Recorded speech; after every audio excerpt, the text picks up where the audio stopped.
in the book of Colossians. We are working through our series of this book from beginning to end. We are nearing the end, so we've got a few weeks left.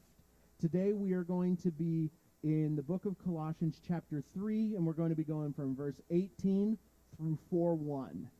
We are also, if you're opening your Bible, we are also going to be spending a lot of time in Ephesians chapter 5, beginning in verse 22. So kind of, if you have the ability, bookmark that in your Bible, because we're going to be switching back and forth between the two a bit because they are closely related, and the book and the passage in Ephesians helps give a lot of added detail to what we're going to be reading today.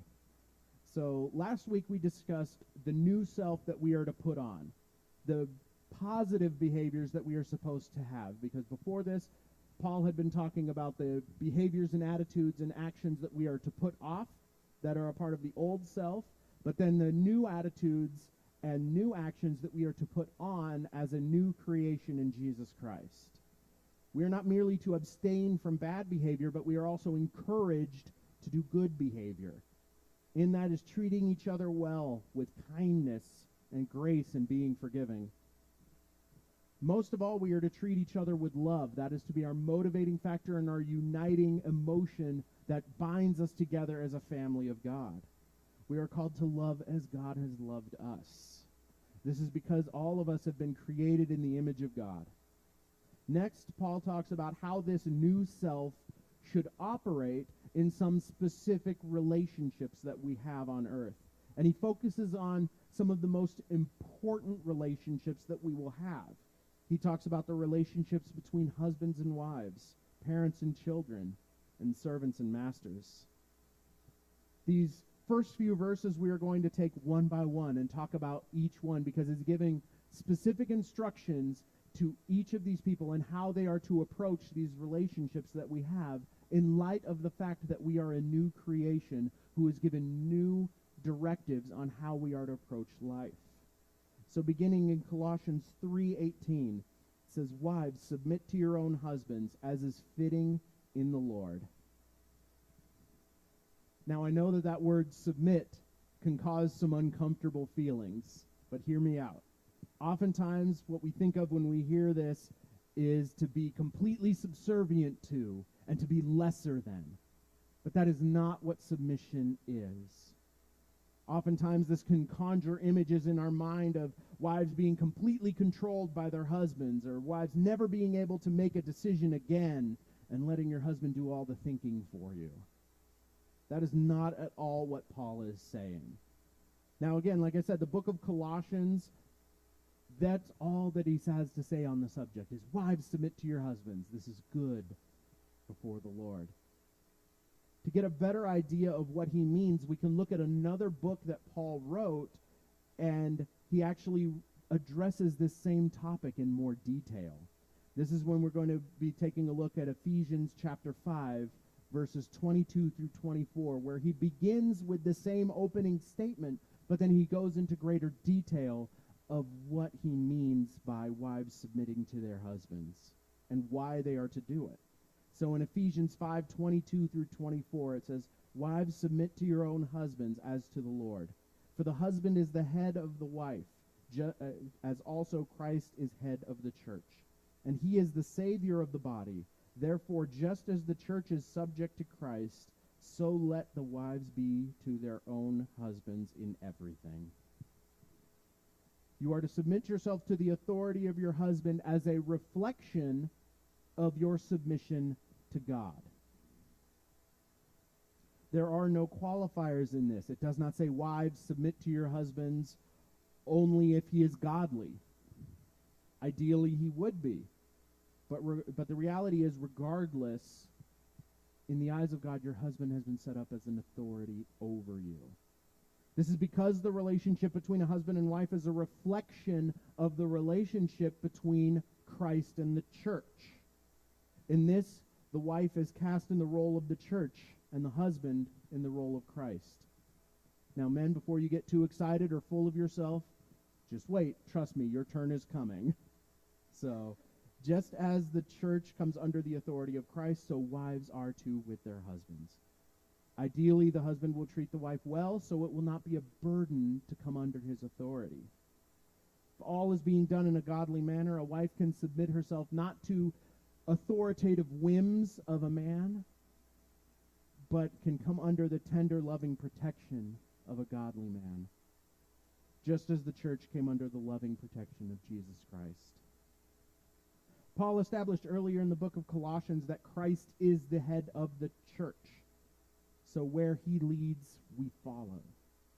Much in the same way, the husband is the head of the house. So the house will follow where the husband leads. This is an awesome responsibility that needs to be taken seriously. And speaking as a husband, it is so much easier to lead a household towards God when you have a loving and submissive wife who supports you in everything. And I know that word submissive might sound bad and might not carry a good picture in your mind, but it is a beautiful thing. Biblical submission is a beautiful thing. And it does not mean that you are lesser than your husband. We are equal image bearers of Christ, equal image bearers of God. We are just cast in different roles. Just as the wife is called to submit to the husband is called to submit to Christ. And if there is that mutual submission going on, it is like I said, it is a beautiful thing. It is not a burden to come under the authority of somebody else when that authority that you are coming under is good and godly. Okay, so if I've made the wives and the women feel uncomfortable enough, we're going to move on and we're going to talk about the men. We're going to talk about husbands and their responsibilities. So in Colossians 3:19, it says, "Husbands, love your wives, and do not be bitter toward them." Again, simple, to the point. Now, on the surface, this might seem like a very easy assignment. You may think that you got off easy a little bit, that of course I love my wife, and I'm rarely ever bitter towards her. This is easy. Again, we need to look at the book of Ephesians where Paul goes into greater detail about what this instruction actually means, what it looks like in practice. And when we do that, we realize exactly how high the bar has been set.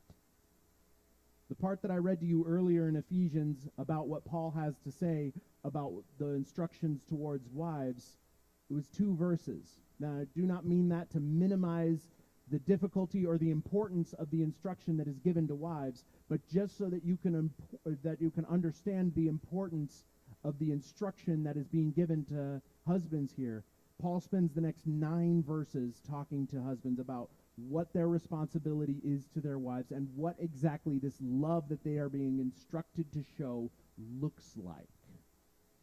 So in Ephesians chapter 5, starting in verse 25, it says, "Husbands, love your wives, just as Christ also loved the church and gave himself for her, that he might sanctify and cleanse her with the washing of water by the word, that he might present her to himself a glorious church, not having spot or wrinkle or any such thing, but that she should be holy and without blemish. So husbands ought to love their own wives as their own bodies. He who loves his wife loves himself, for no one ever hated his own flesh, but nourishes and cherishes it, just as the Lord does the church. For we are members of his body, of his flesh and of his bones. For this reason a man shall leave his father and mother and be joined to his wife, and the two shall become one flesh. This is a great mystery, but I speak concerning Christ and the church. Nevertheless, let each one of you in particular so love his own wife as himself, and let the wife see that she respects her husband." So we are called to show the same kind of love to our wives that Christ showed to the church. And when it is laid out before you like this, you realize just how high of a mark we have been given to hit. It says we should be willing to lay down our lives for our wives, just as Christ laid down his life for the church. Now, I think it would be fair to say, if I were to ask the husbands in attendance today, if the opportunity were to arise, would you die for your wife? And I think most would say yes, without question. But I also need you to remember that the relationship between the wife and the husband mirrors the relationship between the church and Christ. And Christ did not merely die for the church and then leave the church alone, and that was the end of it. he also lived for the church. He sanctified the church. He led the church into proper relationship with the Father. So if that is the relationship that Christ had with the church, and a marriage is a reflection of that relationship, that means it is now the husband's responsibility to lead their wife into good and godly relationship with God the Father. This is a high mark to encourage someone to seek after God, to be the spiritual standard bearer of your house.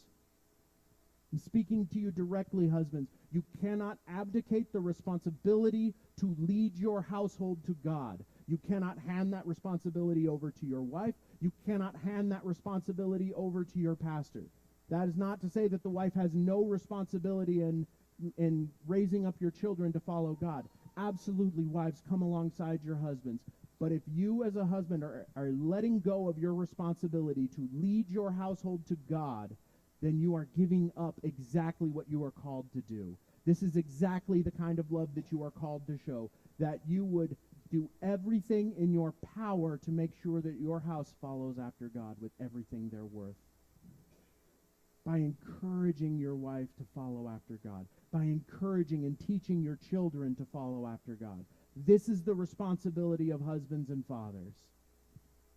When you think about all that, that statement to love your wives, when you understand what it means to love your wife, you realize just how high of a mark you have been given. This love should prompt us to make decisions and consider our wives' feelings. So as I said, yes, it may be your responsibility as a husband to make the decisions for your household. But when you love your wife as your own body and you care for her as though she were a part of yourself, because she is a part of yourself, you begin to take her desires into consideration when you make decisions. It's not all about what you want anymore. I love my wife deeply, so anytime I make a decision concerning the family, of course I'm going to take her desires and her feelings into consideration. Not because I'm only going to make decisions that she wants me to make, but because her feelings and her desires are absolutely a motivating factor for me because of my love for her. Paul ends this verse by telling the husband to love his wife and for the wife to respect her husband. Again, as I've said earlier, biblical instruction is usually given to us because it is something that is outside of our nature. It is not what we would normally do. Men naturally will respect each other. Respect comes easy to a man. So that is why God does not command us to respect our wives, because that comes naturally to men. And he does not command women to love their husbands, because love comes naturally to women. Instead, he tells the husbands to love their wives, because that is something that does not come naturally to us. To express that love, that tenderness to our wives is not normal, is not natural to us. Just as respect doesn't necessarily come naturally to women. This is not to say that either one of you are deficient or fail in any way. This is the way that God created us, but he has also created us to show each other what we need. Not long ago, we went through a Bible study called Love and Respect, and it delved into this issue about how husbands and wives should treat each other, the importance of husbands showing love to their wives, the importance of wives showing respect to their husbands, because that is what we need, and that is what builds each other up. And that is how you can have a good and strong marriage, by giving each other what they need. Not be concerned about what you need, but giving your partner what they need. One of the most wonderful pieces of advice that I was given as I was looking to get married was somebody told me, I spent the first few years of my marriage concerned with myself and getting what I need out of the relationship. And I found that there were conflicts and issues in the marriage. And then through the prompting of God, I decided, you know what? I'm going to do the best I can to serve my wife. I'm going to do the best I can to give her what she needs. And I'm not going to worry about what I need, and I'm going to see what happens. Because he was looking at verses like this that say, hey, husbands, love your wives. Treat her well. So he began to do that, and he said, like my relationship, my marriage has been wonderful ever since I adopted this. Because at the same time that he was doing that, his wife took on a similar perspective. And she started to try to serve her husband as well as she possibly could, not being concerned about what she wanted or she needed out of the relationship, but making sure that her husband got what he needed and wanted out of the relationship. That is a beautiful marriage when you have a husband and a wife who are concerned with making sure that each other get what they need out of the relationship. If my primary goal in my marriage to my wife is to make sure that she has everything she needs and everything that she wants to make her happy and fulfilled in God, and she does the same for me, that is beautiful, because then you're not concerned with taking and taking and taking what you need, but giving what your partner needs. Paul talks about this when he says that we are to consider our wives as our own bodies.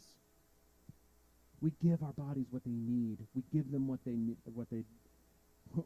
cry out for. So if we are the head, we as husbands are the head of the house, our wife is the body, and we need to make sure that the body gets everything that it needs. Because the body may go where the head leads, but the head is also responsible for nourishing the body and making sure the body is strong. So we must serve each other. We must seek as much as possible to please our wives.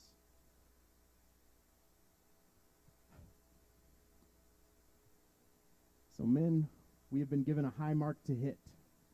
But if we seek God with all that we have, he will lead us so that we can lead our families toward him. Since we're speaking of families, in the next two verses, Paul talks about the relationships between parents and children. And again, there are high responsibilities placed on both parents and children. We are going to be looking at these next two verses individually. The first one deals with how children are to act towards their parents. So in Colossians 3:20, it says, "Children, obey your parents in all things, for this is well-pleasing to the Lord." Now, it shouldn't come at all as a shock that Paul is telling children to obey their parents. This is a standard that the Bible has consistently held from the very beginning. One of the commandments, after all, it talks about children honoring and obeying their parents. Now, again, we do not want to simply look at the surface reading, but we must also look at what each of these words mean. Once again, we can look to the book of Ephesians for a little more clarity on the matter. So in Ephesians 6:1-3, it says, "Children, obey your parents in the Lord, for this is right. Honor your father and mother, which is the first commandment with a promise, that it may be well with you and you may live long on the earth." Paul makes mention of the commandment to honor your father and mother. As he says, it comes with the promise that God will bless you with long life and many blessings if you do this. Now I want to be clear and dig into what this actually means in practice, because we are called, children are called to obey their parents in all things. So does this mean that children should do absolutely everything their parents say, always and forever, no questions asked, no matter what? No, that is not what it means. Now hear me out. In most cases, yes, children should obey their parents, but there are some exceptions. Parents are the very first authority that we are given on this earth.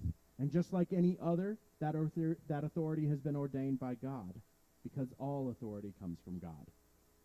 But just like any other authority besides God, the authorities of this earth have been twisted by sin and can sometimes go against the authority of God. All that being said, while we are commanded to honor and listen to the authorities placed over us, there's a big exception when it comes to if that authority would call us to dishonor or disobey God.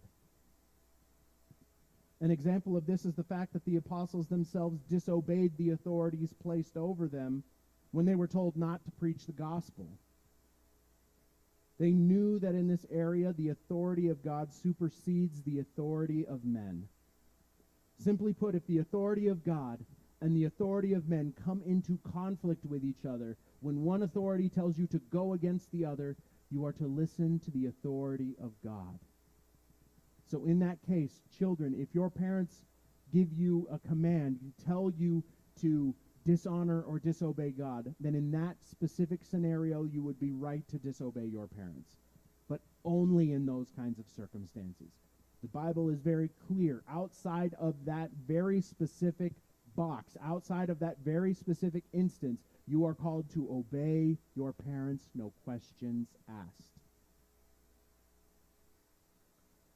Another example of this we find is in the book of Daniel. Daniel was living in Persia, and a decree went out that nobody could pray to or worship any god except the king, under threat of death.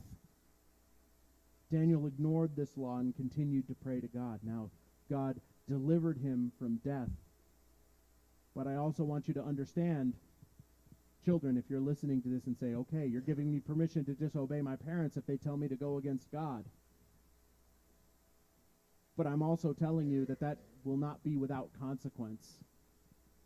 If you disobey your parents, even in a justifiable way, because they're telling you to go against God, just as Daniel was ready to accept his punishment and be killed for that, you need to be willing to accept the consequences of disobeying your parents, because at the end of the day, your parents are still an authority that has been placed over you.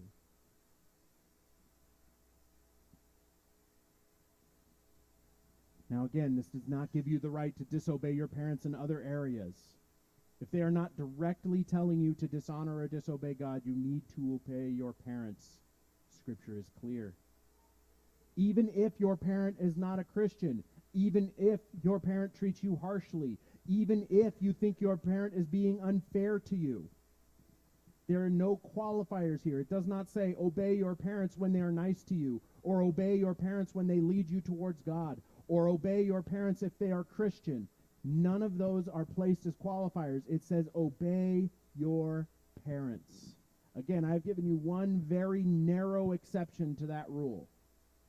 So in all other areas, you are expected to obey the authorities that are placed over you.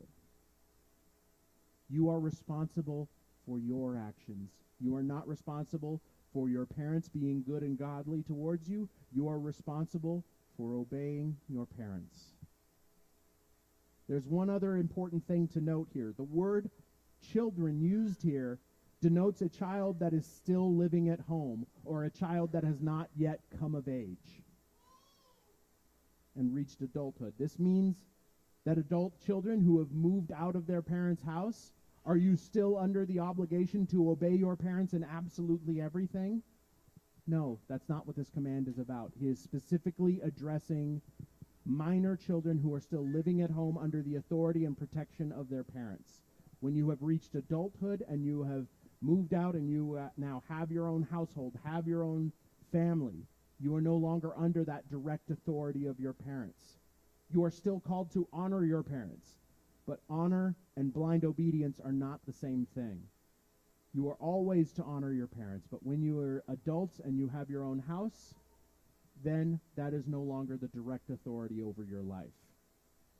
So long as you live in your parents' house, they are right to set rules over you. They are right to have expectations of you. Now that we've looked at how children should treat their parents, let us look at how parents should treat their children. So in Colossians 3:21, it says, "Fathers, do not provoke your children, lest they become discouraged." I know it is translated as fathers here, but this is an instruction for both parents. In a patriarchal society like the one that the Jews lived in, father, depending on the context, could refer to both parents. Here it is reasonable to assume that that is the case. So our goal as parents is not to provoke our children to anger and as such discourage them. What this does not mean is don't do anything your children aren't going to like. That's not what this command is, because that's part of being a godly parent, is to teach them right from wrong and how the world works. Your kids will not like that a lot of the time.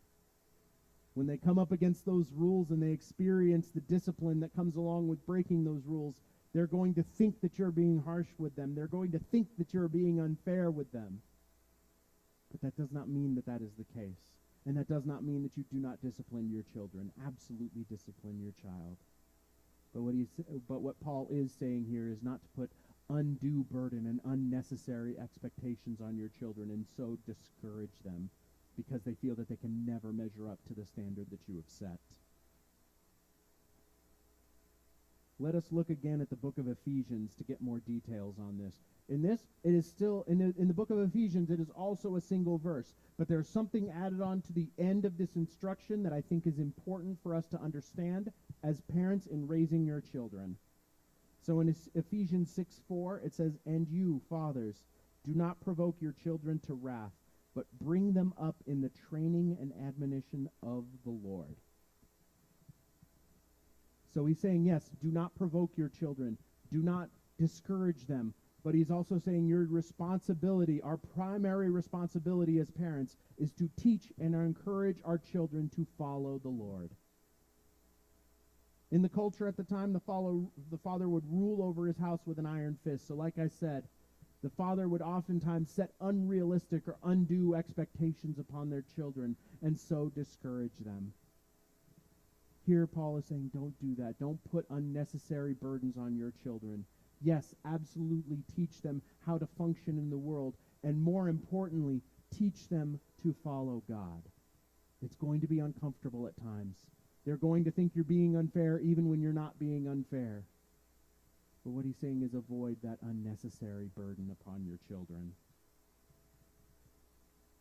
It's fine to have rules. You absolutely should. But if your rules are so harsh and place such unnecessary burdens on your children, that is not you treating your children with love. That is you treating your children as an authoritarian.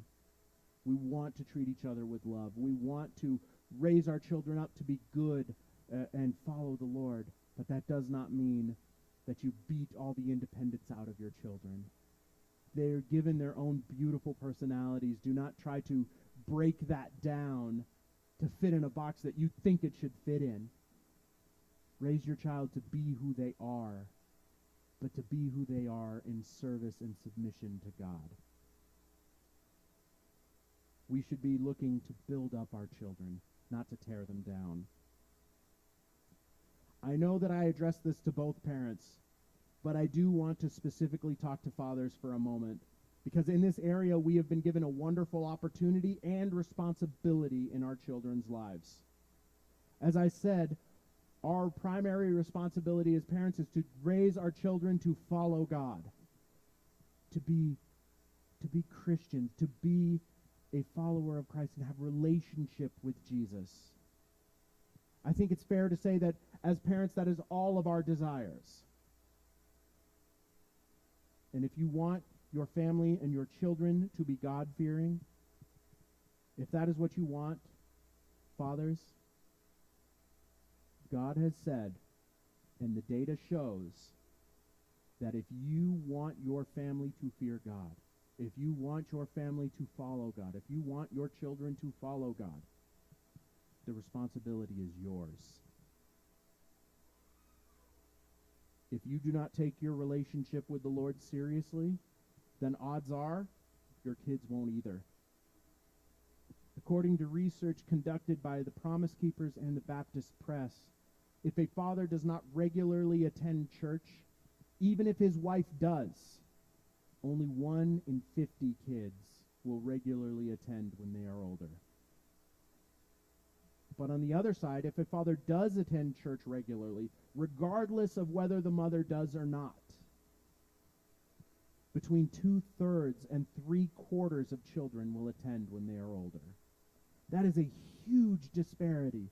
From 1 in 50 if the father does not attend, to 2/3 to 3/4 if the father does. This means that if a mother does not go to church, or that if a mother does not go to church, but a father does, at minimum 2/3 of the children will end up following God. If a father does not go to church, but the mother does, on average 2/3 at least of the children will not attend church when they are older. Another survey found that if a child is the first person in the household to become a Christian, there's a 3.5% probability that everyone else in the household will follow. If the mother is the first to become a Christian, there is a 17% probability everyone else in the household will follow. However, when the father is first, there is a 93% probability that everyone else in the household will follow. The data is clear. This shows the immense influence, the immense spiritual responsibility to the well-being of our families that we as fathers have, that we as husbands have. I talked to you earlier about we need to be the spiritual standard bearers of our house. This is why. If you want your children to follow God, the data is clear. If you want your children to follow God, you need to be the one to show them how. It is possible that they will still follow God even if you don't. But the data is very clear that the odds are much greater if you take on that responsibility and you lead your family well. This section of Colossians wraps up with the relationship between masters and servants, which today would be the equivalent of employers and workers, bosses and employees. So beginning in Colossians 3:22, it says, "Bondservants, obey in all things your masters according to the flesh, not with eye service as men pleasers, but in sincerity of heart, fearing God. And whatever you do, do it heartily as to the Lord and not to men, knowing that from the Lord you will receive the reward of the inheritance, for you serve the Lord Christ. But he who does wrong will be repaid for what he has done, and there is no partiality. Masters, give your bondservants what is just and fair, knowing that you also have a master in heaven." So we are called to obey those who have those in authority over us have authority over us in places of work. It says not just with eye service as men pleasers. What he's saying there is that don't just work hard when the boss is looking. We are to work as unto Christ. That means work hard, do your best. Work as though you are working for God at all times, regardless of how your boss treats you, regardless of if you think the pay is fair, regardless of if you think you're going to get recognition for your hard work. Because as it says, even if we don't get repaid on this earth, Jesus Christ sees all that we do. God sees all that we do. And we will receive our reward in the form of the inheritance that we are to be given by God. But also it says that he who does wrong will be repaid for what he has done. So this is saying work hard, work well, regardless of if you feel your boss deserves it or not. Because again, at the end of the day, it is an authority that has been placed over you, and you must respect the authorities that have been placed over you and fulfill your responsibility. Employers are likewise told to be just and fair to those who work for them, because they are to recognize that though they may have authority over others on this earth, they are still subject to authorities themselves. They are still subject to God. And if they treat those under their authority with harshness and unreasonable standards, then God says he's going to treat them harshly as well. He is going to repay them for what they do.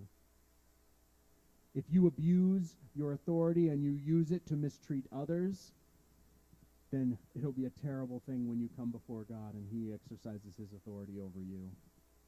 So we are to treat each other well, treat each other fairly in areas of work. It is so easy for workers to try to get one over on their boss, or for bosses to get one over on their employees. So whichever one you find yourself in, treat each other well.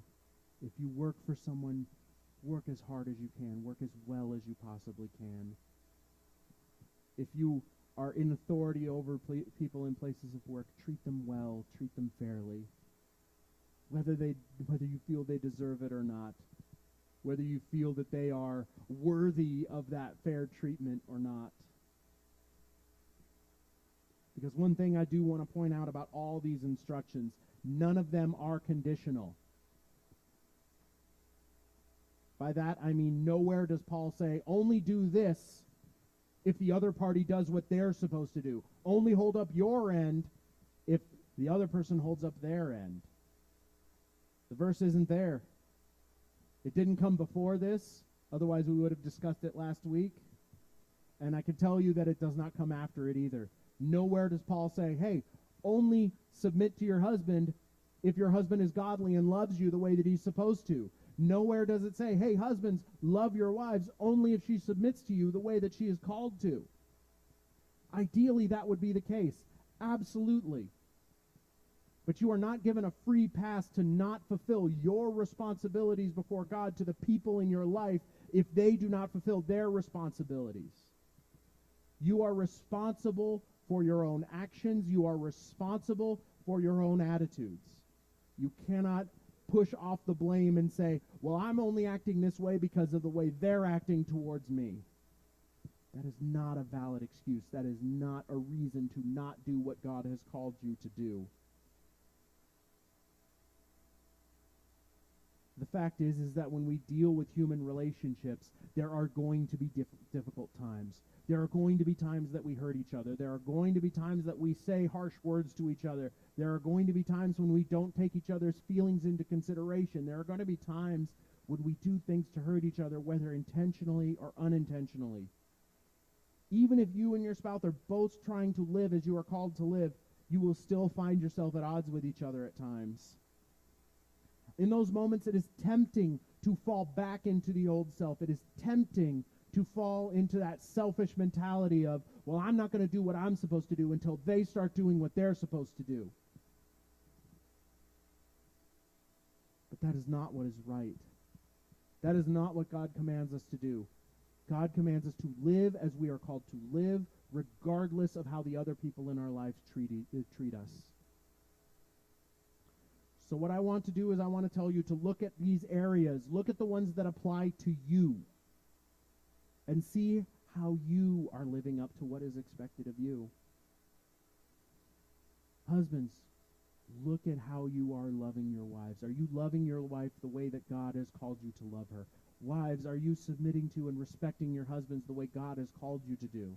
Children, are you obeying your parents the way that you are called to obey? Parents, are you raising your children the way that you are called to raise your children and not being harsh with them and leading them toward God? Don't use these commands as a club against the other people in your life. Don't go to your wife and say, you're not submitting to me the way that you're supposed to. Whack! Hit her with the Bible. How often does that work out in a positive way? How often does it work out well when you go and you hit someone else in your life over the head with the Bible? Does that yield the results that you would like? At the end of the day, we are only held accountable for what we do. And we will be rewarded by God if we follow his commands, regardless of what those around us have done. And through our good treatment of others, you could see change in others as well. Let me say what I mean by that. I heard a story told to me about a wife who came to know Christ after she had been married. Her husband was anti the things of God. He was adversarial to the things of God. And this wife chose to do exactly what she has been called to do. She says, I'm going to submit to my husband and I'm going to respect him in all things, even though he is not a Christian, even though he does not treat me the way that the Bible says that he should treat me. But I'm also not going to compromise on what God has told me to do. She would attend church regularly on Sunday, and every single week her husband would give her grief about it. And he would tell her how, I don't know why you're even going to this church. What, you think you're better than me now? And he would become angry towards his wife because she was seeking after the things of God. It got so bad to the point to where she got up on Sunday to go to church. All the while she was loving him and respecting him the way that she should. And he's became angry again, and he said, if you go to church, I'm locking you out of this house. And she looks at him and she says, all right, I understand you do what you feel you need to do. And she goes to church. He follows through on his threat. He locks the door. She comes back. Door's locked. Won't let her in the house. She spends the rest of the day and all night on that porch thinking and praying to God about how she should handle this situation. And through it all, God tells her, treat him well. Treat him the way that you are supposed to treat him. Do not repay his anger with anger. Do not repay his mistreatment with mistreatment. Treat him the way that I have told you to treat your husband. So she falls asleep on the porch, leaning against the door, because he locked her out for the whole night. He gets up in the morning, unlocks the door, opens it. She falls into the house because she's leaning against the door. She's still asleep. This wakes her up. She stands up, straightens out her clothes, and she looks at him and she goes, oh, I'm sorry, I must have been asleep. What would you like for breakfast this morning? Continues to treat him with love and respect. I know that seems so foreign. How could I possibly do that, something like that to somebody who has treated me so poorly?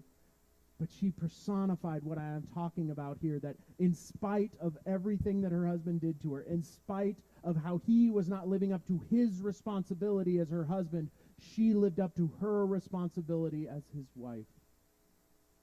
And through that was the beginning of his heart being softened. And he realized something was going on, something was different about his wife, because he expected a shouting match. He expected her to blow up at him and to treat him poorly, because that's what you would expect in the world. That would be the normal human response to a situation like that. But she treated him well, and he couldn't comprehend it. So it got him thinking of Ron at this church, that I've seen such a change in my wife. That even after all I've put her through, she still treats me well.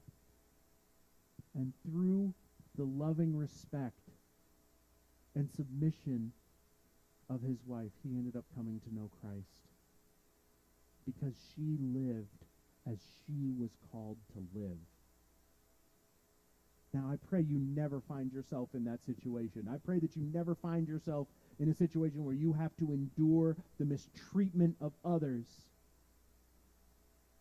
But that is why the choice that you make of who you marry is so important. So for those of you who are listening to this who aren't married and you think, how does this apply to me? I'm not a wife, I'm not a husband, I don't have kids. This is all what you can be looking at and looking to. You know what is expected of you when you become married. And you know what you should, the kind of attitudes and the kind of mentality and personality that you are going to be looking for in your future spouse. You know the kind of wife you should be looking for. Or if you're a woman, you know what kind of wife you should be. And start working on that now. And for the men, you know what kind of husband you are called to be. And you know what kind of wife you should be seeking.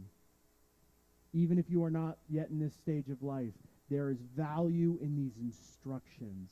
Because if we can make sure that we are who we need to be, and we seek out the kind of people who are following God in the way that they should, then hopefully you will not endure these struggles like the story I just told to you.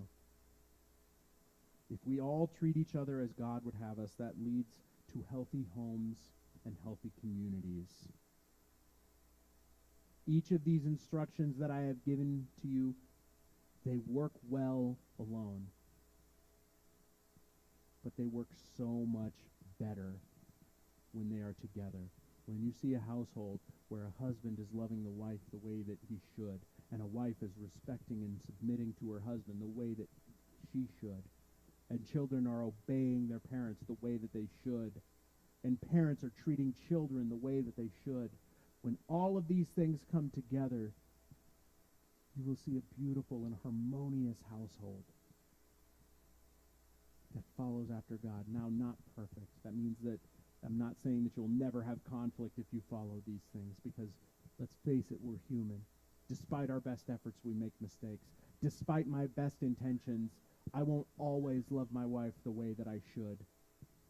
Despite your children's best intentions, they won't always obey you the way that they should. As parents, despite your best intentions, you will not always lead your children the way that you should. But the fact of the matter is that we should be able to look at verses like this and examine our life and see, where are we measuring up and where are we falling short? So I would encourage you, again, don't look at how the other people in your life are, don't look at this verse and look at how the other people in your life are failing you. Look at these verses and say, how am I living up to what is expected of me? Because at the end of the day, you are responsible for your own actions. You are responsible for your own attitudes. And hopefully, by you living the way that you are called to live, even if those in your life are not living the way they are supposed to live, hopefully your obedience will prompt them to obedience as well. Not by harsh confrontation and condemnation for them not doing what they're supposed to do, but leading by example, by doing what you are called to do. It's difficult because we want to get back at those who have wronged us. It is all too easy to want to say, I'm going to withhold what is expected of me until you give me what's expected of you. Do not be concerned with other people's actions. Do not be concerned with other people's attitudes. Be concerned with your own. Be the person that God has called you to be. And all these things will order themselves in time. Let's pray. Father God, you have given us clear and specific instructions of how we are to treat one another. And so often we fall short. So often we miss the mark.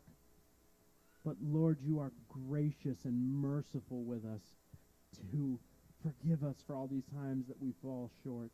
But Lord, let this be a time that we can examine our lives, examine ourselves, and see where we are not following you the way that we should, where we are not treating others the way that we should. Lord, let this not be a moment where we point the finger at others, but where we examine ourselves so that we can be the people that you have called us to be. Because at the end of the day, we cannot control the actions of others. We can only control our own actions. So, Lord, let our actions reflect who you have made us to be. Let our actions reflect the new creation, the new self that you have called us to be, and not the old self that is concerned with our own selfish desires. I ask this